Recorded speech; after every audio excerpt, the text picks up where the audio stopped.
نحمده ونصلي على رسوله الكريم أما بعد أعوذ بالله من الشيطان الرجيم بسم الله الرحمن الرحيم وما من دابة في الأرض إلا على الله رزقها.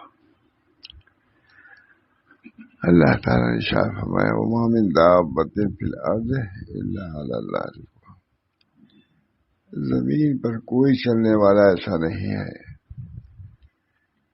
جس کی رزق کی ذمہ داری اللہ پاک پر نہ ہو. کو اللہ روزی دیتا ہے. بہت دور سے ذکر کا بیان کر رہے ہیں.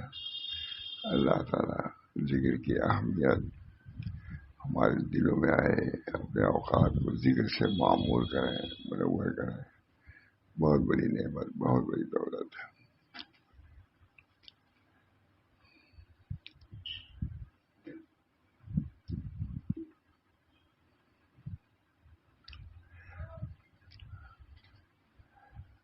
فرماتے ہیں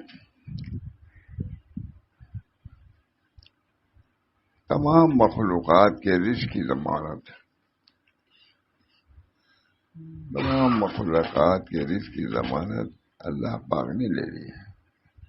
وما من دابۃ فی الارض الا علی اللہ رزقها. تمام مخلوقات کے ذکر کی ضمانت اللہ پاک نے لے لی ہے. اور زمین پر کوئی چلنے والا ایسا نہیں ہے جس کے رزق کی ذمہ داری اللہ پاک پر نہ ہو.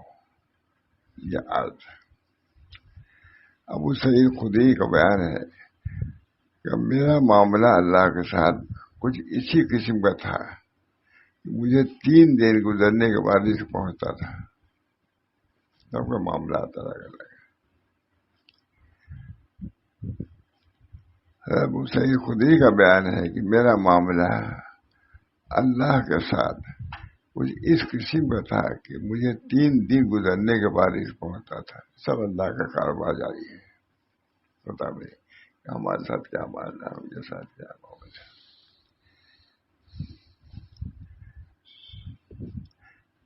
ایک بار میں بیابان میں تھا کہ 3 دن گزر گئے اور مجھے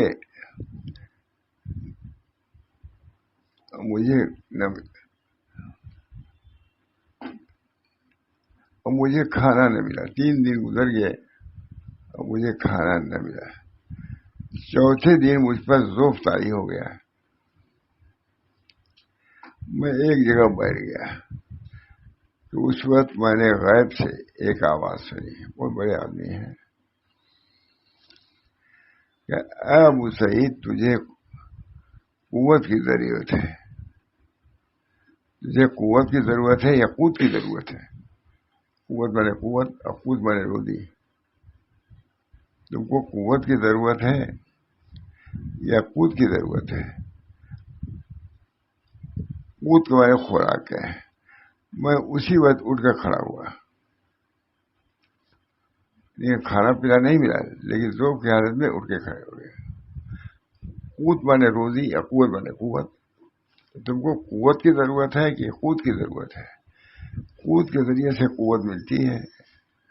بہرحال میں اسی وقت اٹھ کھڑا ہوا اور 12 دن تک مزید اس طرح بغیر کھائے رہا. قوت نہیں. لکھا میں سنا ہے سارا حضرت سے کہ پانی جو پیا جاتا ہے، پانی اجازت دیتا ہے کہ میں اس کو سیرابی کروں کہ نہ کروں.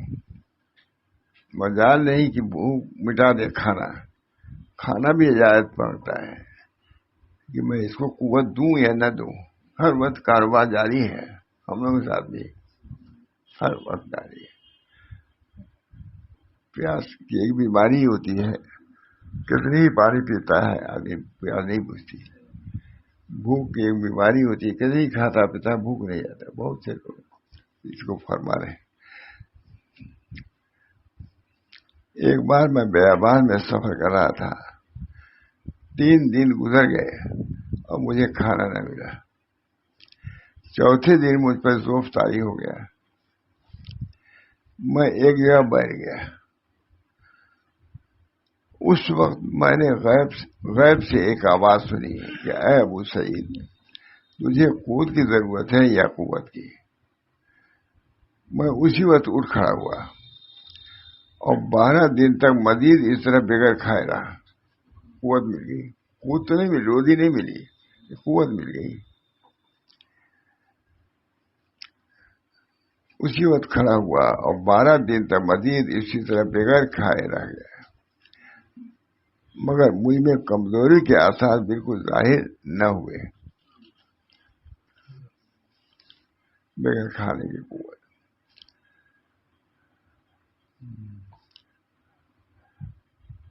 پر جب بندہ یہ دیکھتا ہے کہ اللہ پاک نے اس کا رزق بند کر دیا ہے اور وہ متوکل ہے، تو اسے اس بات کا یقین ہو جاتا ہے کہ اللہ پاک یہ چاہتا ہے کہ اسے بغیر اسباب کے رزق کی قوت عطا فرمائے. اس کے مجاہدات کے بعد کو یہ قوت بغیر کھائے ہوئے اس کو اللہ قوت دیتا ہے. جیسا کہ اسے فرشتوں کو طاقت دی ہے، وہ کھاتے نہیں لیکن ذکر اللہ کے خوب توفیق ذکر ہی کرتے رہتے ہیں، کام ہی کرتے رہتے ہیں. جیسا کہ اسے فرشتوں کو طاقت دی ہے، جب سالک پر کوئی ایسا وقت آئے تو اسے چاہیے کہ وہ دل تنگ نہ ہو. فقر فاقہ اگر آئے اس راستے میں تو اسے چاہیے کہ وہ دل تنگ نہ ہو بلکہ شکر کرے. پریشانی ہوگی، پریشانی کو دفع کرے کہ اللہ کی مسرت، اللہ کی تقسیم یہی ہے تو ہم راضی ہو سے. بہت بڑی بات یہ سب کے لیے ہے، سب پر ایسے حالات پیش آتے ہیں. جب سالک پر کوئی ایسا وقت آئے تو اسے چاہیے وہ دل تنگ نہ ہو بلکہ شکر کرے. مثال میں دنیا کا سب سے عظیم و اہم کام توکل ہے.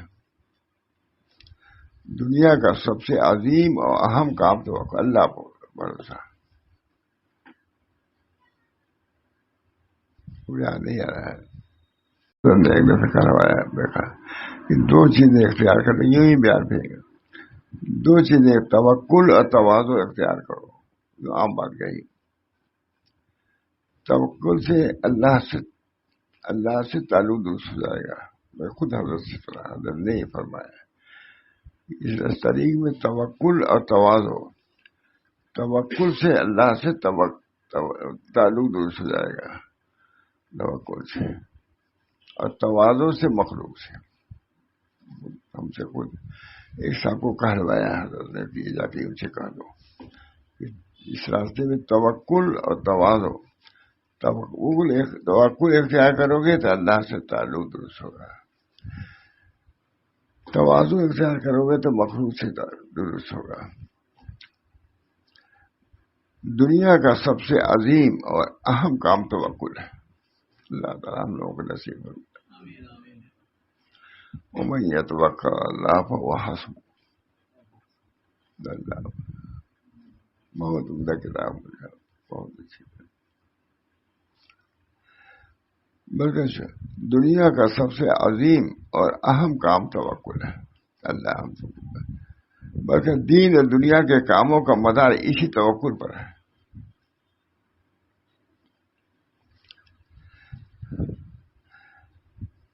صحابہ رسول میں سے ایک صحابی کا بیان ہے کہ وہ جنگل بیابان میں سفر کر رہے تھے.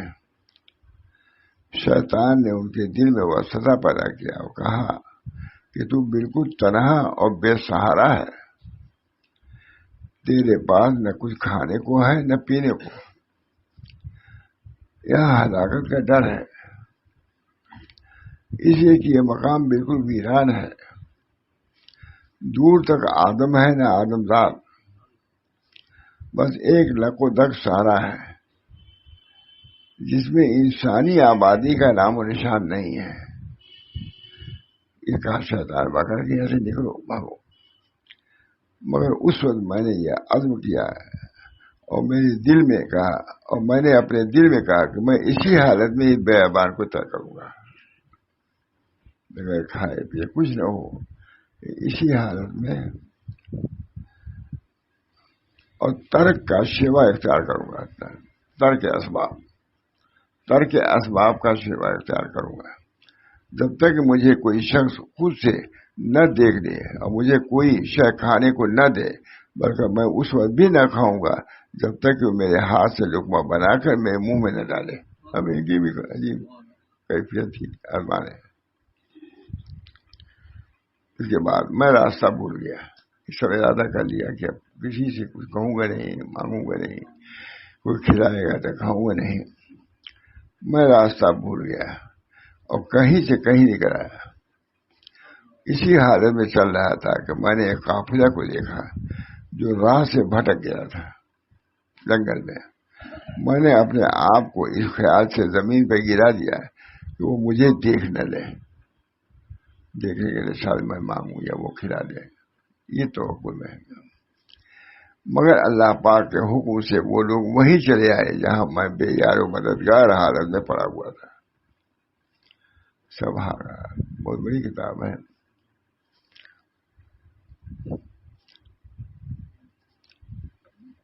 میں نے ان کو دیکھ کر اپنی آنکھیں بند کر دی. وہ لوگ میرے قریب آ گئے اور مجھ کو دیکھ کر کہنے لگے کہ یہ غریب راستہ بھول گیا اور بھوک اور پیاس کی شدت سے بے ہوش ہو گیا. انہوں نے آپس میں ایک دوسرے سے کہا، ذرا سا شہد لاؤ تاکہ اس کے منہ میں ڈال دیا جائے. میں نے یہ سن کر خوب زور سے اپنا منہ بند کر دیا. پھر انہوں نے ایک چھری منگائی تاکہ وہ اس سے میرا منہ کھولے چھری سے. اس میں ہنسنے لگا اور میں نے اپنا منہ کھول دیا. یہ دیکھ کر وہ بہت حیران اور پریشان ہوئے اور کہنے لگے کہ اے مسافر، تم مجنون تو نہیں ہو، پاگل تو تم نہیں ہو. میں نے جواب دیا، نہیں، بالکل نہیں، اور انہیں اپنے سفر کا کوئی حال سنایا. مشائخ میں سے ایک بزرگ نے فرمایا کہ میں اپنے ایک سفر کے دوران، یہ میری طالب علمی کا زمانہ تھا، شہر کے آبادی سے دور ایک مسجد میں فروکش ہوا. میں بالکل تنہا تھا. میرے پاس کھانے پینے کی کوئی چیز نہیں تھی. میں نے یہاں لکھ دیا کہ ہم نے یہ حضرت شاہ ولی اللہ صاحب سے واقعہ سنا تھا، یادداشت کے لیے سناتے تھے. نہیں، ہر مرتبہ کتاب در سن دیکھا رہا ہے، لیکن یہ اس میں ملا مجھے تو میں ایک طالب علم کا زمانہ تھا کہ شہر کی آبادی سے دور ایک مسجد میں فروکش تھا. میں بالکل تنہا تھا. میرے پاس کھانے پینے کی کوئی چیز نہ تھی. شیطان آیا اور میرے دل میں اس نے یہ وسوسہ ڈالا کہ مسجد تو شہر اور آبادی سے بہت دور ہے، یہاں سے اٹھ اور کسی ایسی مسجد میں جا جو آبادی کے درمیان میں ہو تاکہ تجھے لوگ دیکھیں اور حسب ضرورت تیرے قیام و طعام کا انتظام کریں. میں نے جواب دیا کہ میں تو یہاں کے علاوہ کہیں اور نہیں جاؤں گا. میں نے جواب دیا کہ میں یہاں کے علاوہ کہیں اور نہ جاؤں گا اور حلوہ کے سوا کوئی چیز نہ کھاؤں گا. قید پکڑ یہی رہوں گا اور کھاؤں گا تو حلوہ کھاؤں گا. یہ ہمارے بزرگان سناتے رہے، مختلف انداز سے ہے اس میں اس طریقے سے بھی سناتے، محمد صاحب سناتے. میں نے جواب دیا میں تو یہاں کے علاوہ کہیں اور نہ جاؤں گا اور حلوے کے سوا کوئی اور چیز نہ کھاؤں گا، اور یہ بھی اس وقت کھاؤں گا جب کوئی خود مجھے لقمہ کر کے کھلائے گا. میں نے عشاء کی نماز پڑھی، دروازہ بند کر کے لیٹ گیا.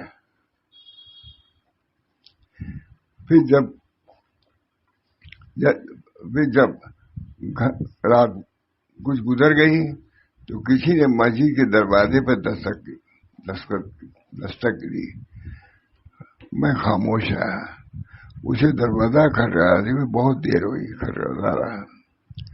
تو میں نے اٹھ کر اس کو اس کباڑ کو کھول دیا.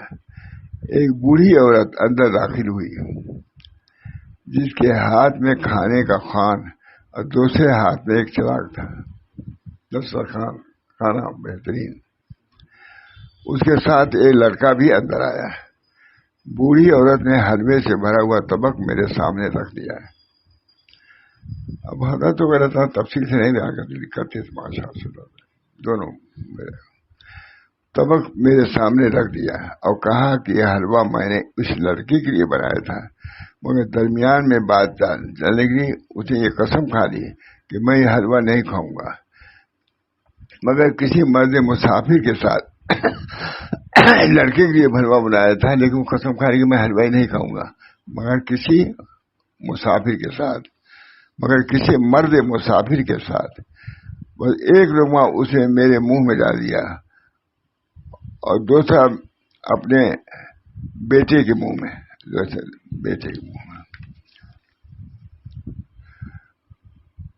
ڈال دیا. بس ہو گئی بات.